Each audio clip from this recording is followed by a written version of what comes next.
بسم اللہ الرحمن الرحیم۔ السلام علیکم۔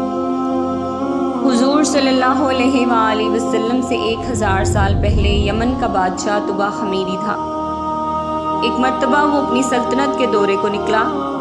12,000 عالم اور حکیم اور 1,32,000 سوار، 1,13,000 پیادہ اپنی ہمراہ لیے ہوئے اس شان سے نکلا کہ جہاں بھی پہنچتا اس کی شان و شوکت دیکھ کر مخلوق خدا چاروں طرف سے نظارہ کرنے پہنچ جاتی تھی۔ یہ بادشاہ جب دورہ کرتے ہوئے مکہ معظمہ پہنچا تو اہل مکہ سے کوئی اسے دیکھنے نہ آیا۔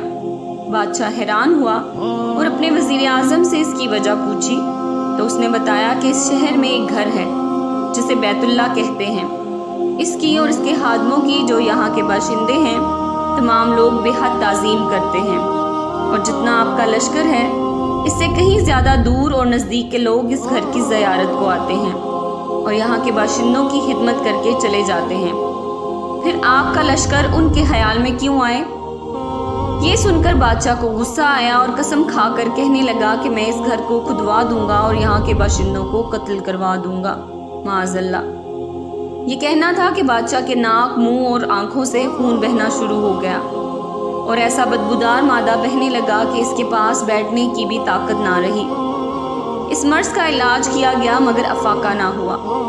شام کے وقت بادشاہ ہی کے علماء میں سے ایک عالم ربانی صاحب تشریف لائے اور نبض دیکھ کر فرمایا، مرض آسمانی ہے اور علاج زمین کا ہو رہا ہے۔ اے بادشاہ، آپ نے اگر کوئی بری نیت کی ہے تو فوراً اس سے توبہ کر لیں۔ بادشاہ نے دل ہی دل میں بیت اللہ شریف اور خدام کعبہ کے متعلق اپنے ارادے سے توبہ کی۔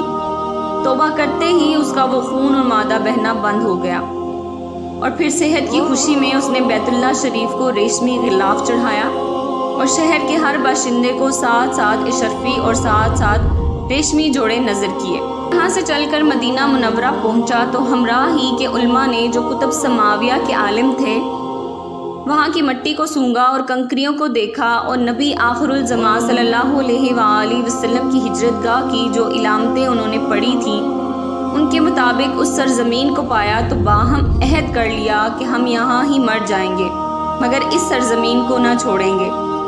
اگر ہماری قسمت میں ہوا تو کبھی نہ کبھی جب نبی آخر الزمان صلی اللہ علیہ وآلہ وسلم تشریف لائیں گے ہمیں بھی زیارت کا شرف حاصل ہو جائے گا، ورنہ ہماری قبروں پر تو ضرور کبھی نہ کبھی ان کی جوتیوں کی مقدس خاک اڑ کر پڑ جائے گی جو ہماری نجات کے لیے کافی ہے۔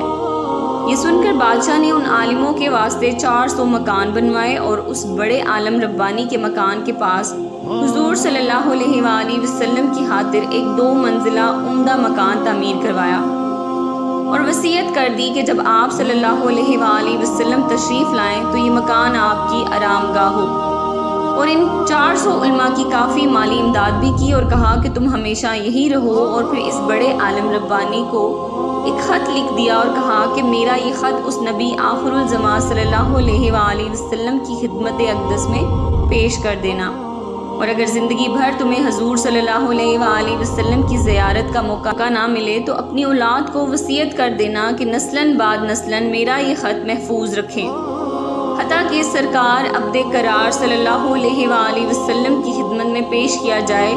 یہ کہہ کر بادشاہ وہاں سے چل دیا۔ وہ خط نبی کریم صلی اللہ علیہ وآلہ وسلم کی خدمت اقدس میں 1000 سال بعد پیش ہوا۔ کیسے ہوا اور خط میں کیا لکھا تھا سنیے اور عظمت حضور صلی اللہ علیہ وآلہ وسلم کی شان دیکھیے۔ اس میں لکھا تھا، کم ترین مخلوق طبع اول حمیری کی طرف سے شفیع المذنبین سید المرسلین محمد رسول اللہ صلی اللہ علیہ وآلہ وسلم، اما بعد، اے اللہ کے حبیب، میں آپ پر ایمان لاتا ہوں اور جو کتاب آپ پر نازل ہوگی اس پر بھی ایمان لاتا ہوں، اور میں آپ کے دین پر ہوں۔ بس اگر مجھے آپ کی زیارت کا موقع مل گیا تو بہت اچھا اور غنیمت، اور اگر میں آپ کی زیارت نہ کر سکا تو میری شفاعت فرمانا اور قیامت کے روز مجھے فراموش نہ کرنا۔ میں آپ کی پہلی امت میں سے ہوں اور آپ کے ساتھ آپ کی آمد سے پہلے ہی بیعت کرتا ہوں۔ میں گواہی دیتا ہوں کہ اللہ ایک ہے اور آپ اس کے سچے رسول ہیں۔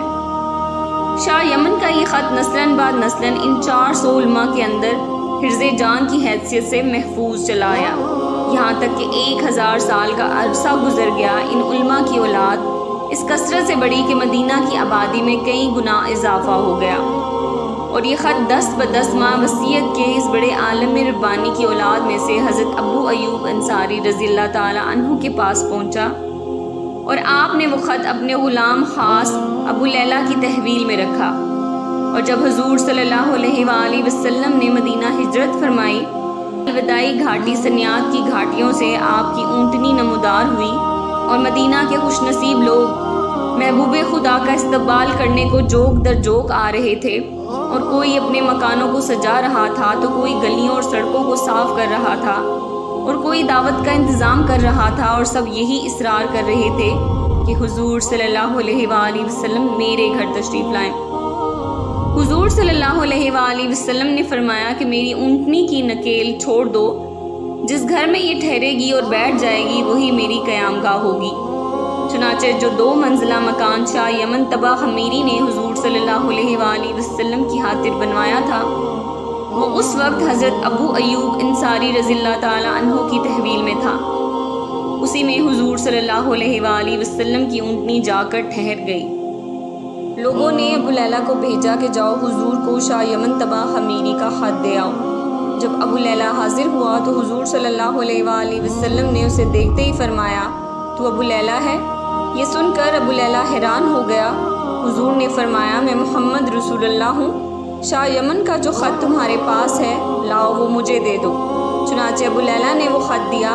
حضور صلی اللہ علیہ وآلہ وسلم نے پڑھ کر فرمایا، صالح بھائی، طبع کو آفرین و شاباش ہے۔ سبحان اللہ۔